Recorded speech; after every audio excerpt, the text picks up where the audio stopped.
দাবি আদায় করেই ঘরে ফেরার ঘোষণা দিয়েছেন সরকারি প্রাথমিকের শিক্ষকরা। বেতন কাঠামোয় ১০ম গ্রেড, শতভাগ বিভাগীয় পদোন্নতি এবং ১৬ বছরে উচ্চতর গ্রেড প্রদানের দাবিতে কেন্দ্রীয় শহীদ মিনারে অবস্থান কর্মসূচি পালন করছেন তারা। দিনব্যাপী নানা কার্যক্রম শেষে সন্ধ্যায় চলে প্রতিবাদী সাংস্কৃতিক আয়োজন। আদিত্য মামুনের রিপোর্ট। সানবিট সব দিবে সামাল। সানবিট ম্যাজিক প্রেস ডিশওয়াশিং এর মাথা ঘোরানো সলিউশন।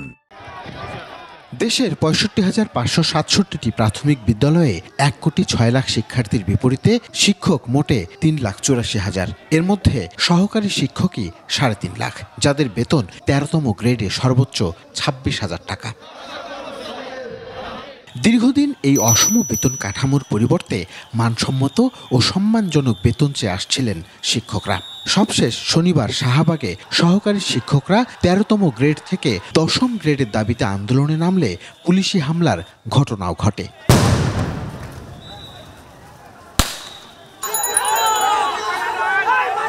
প্রতিবাদে ৩ দফা দাবি আদায়ে কেন্দ্রীয় শহীদ মিনারে লাগাতার অবস্থান কর্মসূচি পালন করছেন শিক্ষকরা। তাদের অভিযোগ, উপযুক্ত মর্যাদা সম্মান না দিয়ে উল্টো গায়ে হাত তুলছে সরকার।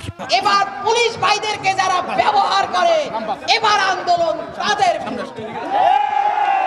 আমার শিক্ষকের রক্ত নিয়ে চলছে আজ তাণ্ডব খেলা।